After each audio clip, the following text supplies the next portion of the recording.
that revenge sins. Some stories don't begin with shouting. They begin with the small, careful things people do when they've already made up their minds. A chair pulled closer to the fire, a glass refilled without looking, an envelope placed in the one spot no one can pretend they didn't see. Vivian Halbrook didn't lose her family in a single night.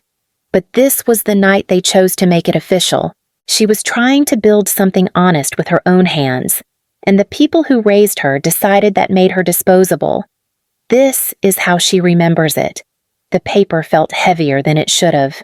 One sheet, that's all. But my fingers went a little numb around the envelope like it was filled with something sharp. The living room looked perfect in that expensive, quiet way my mother loved. The tree, the fireplace, the stockings lined up with our names stitched in gold thread. My name still hung there. For now. Across from me. Audrey sat on the arm of my mother's favorite leather chair, turning her wrist so the diamonds could catch the light. A bracelet. A real one. Not the kind you wear once and put back in a box. My father stood near the mantel like he owned the oxygen. He didn't sit. He rarely did. Not when he wanted to feel taller. Open it, Audrey murmured, smiling like this was a party trick. Don't make it awkward. It's already awkward, I muttered, more to myself than anyone. My mother lifted her wine glass, eyes flicking toward the attorney like she was checking the time. Vivian, please. That's when I noticed him. Not family, not a friend. A man in a suit that didn't belong in a Christmas living room. He held a leather folder on his lap and kept adjusting it like it was burning him. My father nodded once. Mr. Caldwell is here to witness. The attorney cleared his throat. Vivian. I want you to understand this is I broke the seal before he could finish. The sound was louder than it should have been. I scanned the page. My brain tried to slide away from the words, like they were written in another language. Then it hit. I'm removed. My voice came out steady, which surprised me. Completely removed. Audrey's smile widened. It's not personal. It's just structure. I looked up. Structure. My mother's gaze stayed on her glass. It's for the best. Dear, you've made your choices. We've made ours.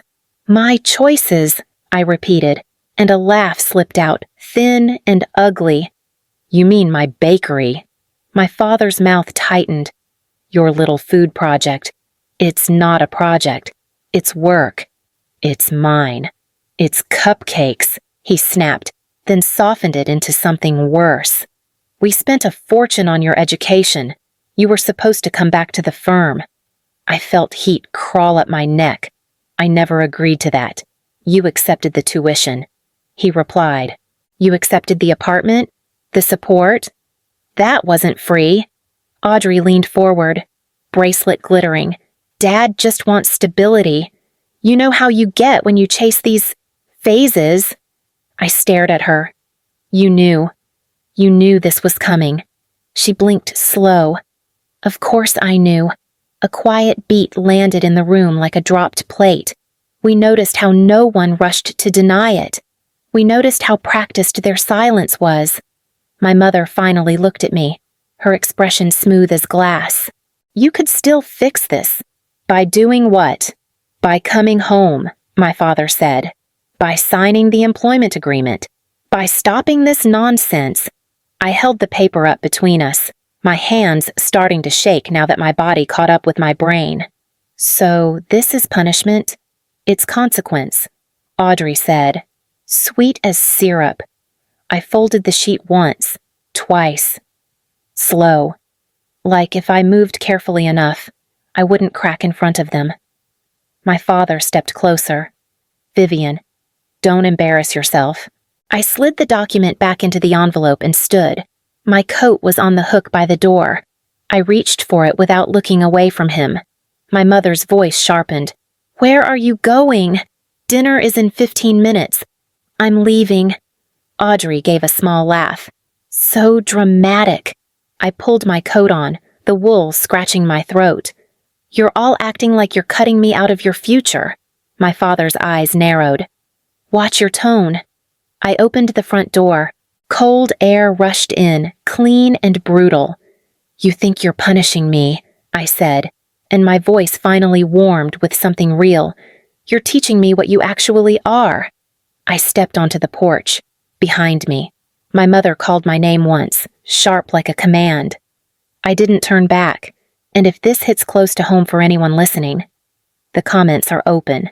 The snow had already buried my tire tracks by the time I reached the main road. That felt fitting. Clean. Like the house behind me could pretend I'd never been there. I didn't go home.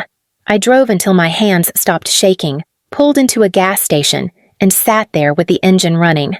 My phone buzzed once. Audrey. I turned it face down and let it keep buzzing until it stopped. A week later, I stood in front of a different house. No stockings. No lawyer. Just a set of keys that still felt wrong in my palm. Door County smelled like cold water and pine. The lake was gray, flat, unimpressed. I unlocked the door and pushed it open with my shoulder. The hinges complained like they hadn't been moved in a while. Still smells like Dad's aftershave. Lena muttered behind me. She stepped in, boots muddy, hands shoved into her jacket sleeves. She hadn't asked questions on the drive, just showed up when I texted. Can you come with me? Can you believe they forgot about this place? She added, walking straight to the window. They didn't forget. I said, they just stopped thinking about it. 5 years earlier, my father had signed the paperwork with a distracted wave of his pen. Liability, taxes, easier this way. My name on the deed like a coat hung in a closet no one opened again. Lena turned slowly. You're serious. It's actually yours. I nodded. She let out a low whistle. Vivian, this isn't small. The realtor met us the next morning. He talked numbers like he was describing the weather. Calm, neutral, practiced. Given the location and frontage, you're looking at somewhere between 1.4 and 1.6 million, he said. Flipping pages? After fees and taxes, net should land a little over 1 million. My mouth went dry. Lena grabbed my sleeve. Hard. Say something. I forced a breath. Okay. That was it. That was all I had. We stood there a while after he left. The house felt bigger without someone explaining it. You could call them, Lena said carefully. I could, I replied, staring at the dusty counter. But I won't. This wasn't revenge. Not yet. It was oxygen. One clean breath after years of holding it. Later, sitting on the back steps, Lena nudged my knee. What are you going to do? I watched the lake. The wind cut sharp across the water. I'm going to build something they can't take back. We noticed how she didn't smile when she said it. No victory, just resolve. That night, I opened my laptop and started a list. Equipment, rent, permits. Every line felt heavy, but real. If you're still listening, you know what it's like to make a list like that. The comments are open. I closed the laptop and looked at the dark water again. The house was quiet.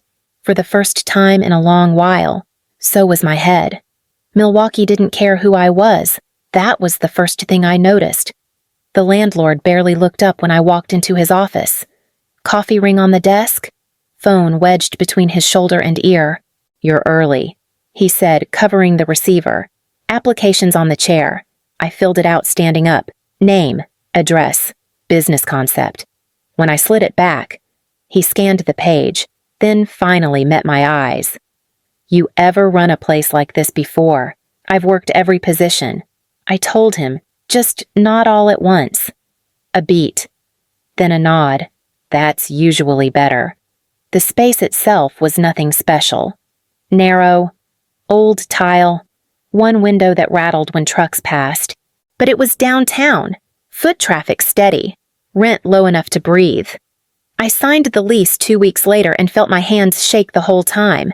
Lena flew in for the opening day. She showed up in leggings and a borrowed apron, hair pulled back, already annoyed. You look like you're going to throw up, she said, tying a knot behind her neck. I might. Good. Means you care. The first morning, the espresso machine refused to cooperate. The oven took forever to heat. A man in a suit stared at the menu like it had personally offended him. "You don't have skim," he said flatly. "I have whole milk," I replied, "and oat." He sighed and walked out. I leaned against the counter for half a second, felt my chest tighten, then pushed back up. There were muffins to pull, dough to shape, a register that wouldn't stop sticking. By the end of the day, my feet ached and my shoulders burned. We'd sold out of bread. Barely. Lena wiped down the counter and grinned. "You survived day one." "That's not success," I muttered. "It's step one." Months passed like that.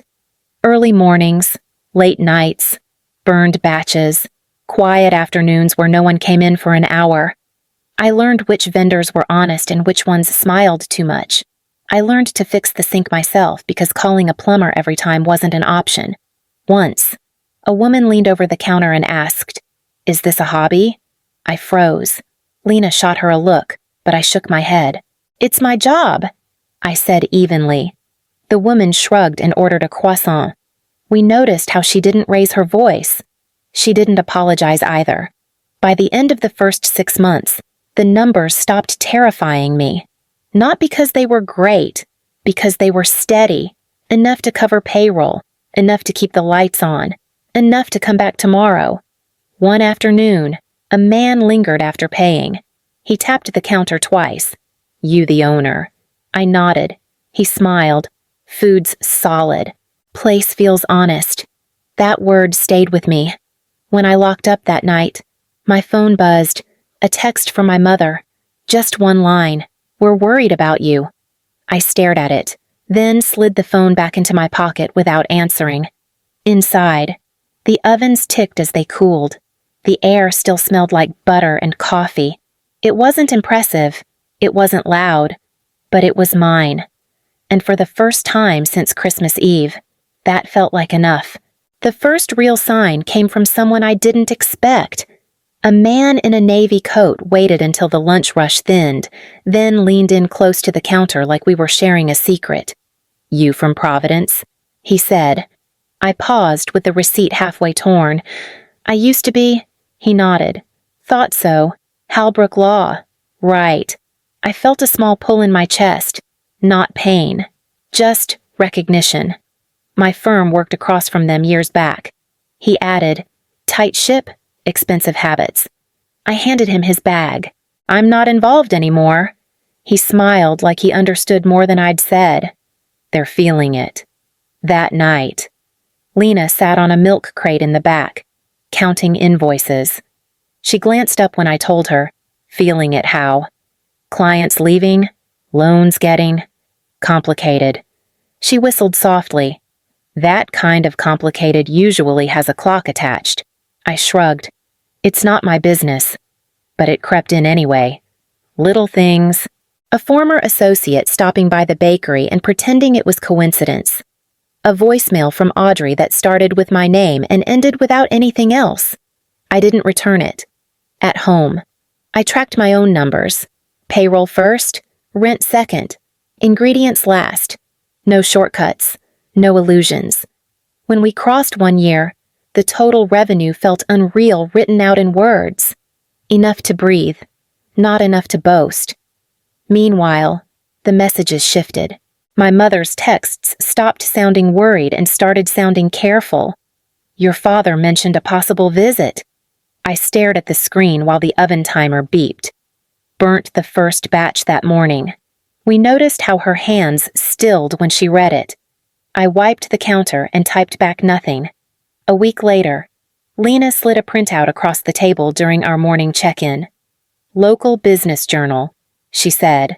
Small piece, buried. I scanned it. A paragraph about a downtown expansion stalled. Financing issues. Delays. "Halbrook," Lena murmured, tapping the line. I folded the paper. "They'll figure it out. Or they won't." The next call came from my father's assistant. "Not him. Never him." Mr. Halbrook would like to schedule time to speak, she said, voice smooth. At your convenience. My schedule's full. Next week. I watched a customer sprinkle sugar into her coffee. Careful. Deliberate. It stays full, I replied, then ended the call. That evening, as I locked up, the streetlights flickered on one by one. The bakery windows reflected my own tired face back at me. I wasn't winning. Not yet. I was just still standing. And somewhere else. A clock was ticking that I didn't wind. But I could hear all the same. They walked in just before noon, when the line was long enough to make leaving awkward. I saw them through the front window first. My mother paused on the sidewalk, smoothing her coat like she used to before charity dinners. My father stood half a step behind her, hands in his pockets, eyes already scanning the space. Audrey wasn't with them. The bell rang when they opened the door. Conversations dipped, then filled back in. Someone laughed near the pastry case. My mother's eyes landed on me. She smiled, practiced. Careful. Vivian. I stayed behind the counter. You're blocking the door. She glanced back, startled, then stepped aside. My father moved in, slower, like he was bracing for impact. This is impressive, my mother said, taking in the shelves, the chalkboard menu, the people waiting with cups in their hands. Lena caught my eye from the espresso machine. Her eyebrows lifted, just a fraction. My father cleared his throat. We didn't come to cause a scene. Then you picked a bad time, I replied. Sliding a tray into the display, my mother leaned closer, lowering her voice. We need to talk. You're talking. A woman at the register asked for 2 loaves. I rang her up, wrapped them, handed them over. My hands didn't shake. That surprised me. My father tried again. Somewhere private. I looked around. Every table was full. The counter was mine. 5 minutes, I said. Then I go back to work. He nodded. Once. My mother set her purse down, fingers tight around the strap. Your father and I have been discussing the future. I laughed under my breath. That's new. Her jaw tightened. We made mistakes. Start with Christmas, I said, not looking at her. A pause. The kind that weighs something. We were trying to protect the firm, my father said. And the family, by erasing me. We didn't erase you. My mother insisted. We offered you a way back. I finally met her eyes. You offered me control with conditions. My father shifted. What you've built here proves you're capable. More than capable. He gestured around the room. The customers. The noise. The proof. We're prepared to offer you equity. He continued. Voting rights. Equal standing. I leaned back against the counter. In exchange for what? My mother answered softly. Capital. Stability. Your name. I felt it then. The old pull. The familiar pressure behind the ribs. We noticed how the room seemed to narrow around her, even with customers still waiting. I won't save your system, I said. It nearly crushed me. My father's voice hardened. This isn't about pride. It is, I replied. Just not mine. Silence settled between us. My mother's shoulders sagged. Just a little. What about the people? She asked. The associates, the staff. They didn't do this to you. I know, I said. I turned and called out to Lena. Can you cover the register for a minute? She nodded without comment. I faced my parents again. I won't inject money into the firm, but I won't let people drown because of your decisions either. My father frowned. What does that mean? It means I'll hire who I can. I'll place others with businesses I work with. I'll do it quietly. My mother blinked. You'd help them, but not us. I picked up a towel and wiped the counter. Slow. I'm helping people, not power. My father looked at the floor. When he looked up again, his voice was rough. You've changed. I met his gaze. I had to. The line at the register had grown. Someone coughed politely. My mother lifted her purse. "We'll give you time." I shook my head. "I won't." They walked out without another word. The bell rang again. The room exhaled. Lena slid back into place. "You okay?" I nodded. "Yeah." And for the first time, I meant it. The call came on a Tuesday morning, right between the first rush and the quiet stretch before lunch. I didn't recognize the number at first. Then I heard her breathing. "Vivian." Audrey's voice sounded thinner than I remembered. No edge, no confidence. "The firm filed," she said. "It's over." I closed my eyes for a second and leaned against the counter. The register drawer was open. Coins rattled when someone bumped the case behind me. "I'm sorry," she added quickly, like she was afraid I'd hang up. I didn't answer right away. Not because I didn't care, because I did. "I can't talk long," I said finally. "I'm at work." "I know," she replied. I looked it up. Of course she had. She showed up 2 days later, standing just inside the door like she wasn't sure she was allowed to cross the threshold. No coat worth mentioning. Hair pulled back too tight. Her eyes went straight to the floor. The bell rang. No one looked twice. "Can we talk?" she asked. I nodded toward the back. Lena watched us go. Her mouth set in a line. Audrey stopped near the prep table. "I need a job." The words landed hard. Honest. At least. "I don't have positions like the ones you're used to." I said, "I don't need one." She replied, "I need work." I studied her face. No makeup. No practiced smile. Just exhaustion. We noticed how she stood there without bargaining. We thought, no conditions, no leverage. "You start at the bottom," I said. "Cleaning, restocking, customer support. No shortcuts." She nodded immediately. "Okay." Her first shift was rough. She spilled a tray of cups, burned her hand on the dishwasher rack. A customer snapped when she forgot a napkin. I asked for oat. The woman barked. Audrey froze. Her cheeks flushed. She looked at me, panic flickering. "Oat," I said calmly. "Let's fix it." The woman scoffed. "Some people shouldn't work the counter." Audrey swallowed hard and went back to the sink. I saw her shoulders shake once, then settle. Later, during cleanup, she scrubbed the same spot on the floor too long. I handed her a towel. "Take a breath," I said. She shook her head. "I deserve it." "You deserve the work," I corrected. "Not the punishment." She nodded, eyes wet, but didn't stop. That night, after closing, she lingered by the door. "Thank you," she said quietly, "for not pretending this is anything else." I locked up and turned off the lights. The bakery hummed as it cooled. "This isn't forgiveness," I told her. "It's a chance."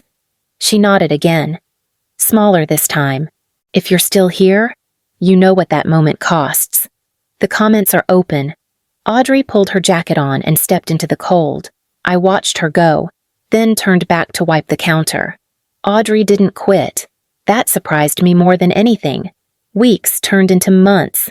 She showed up early, apron already on, hair tied back the same way every morning.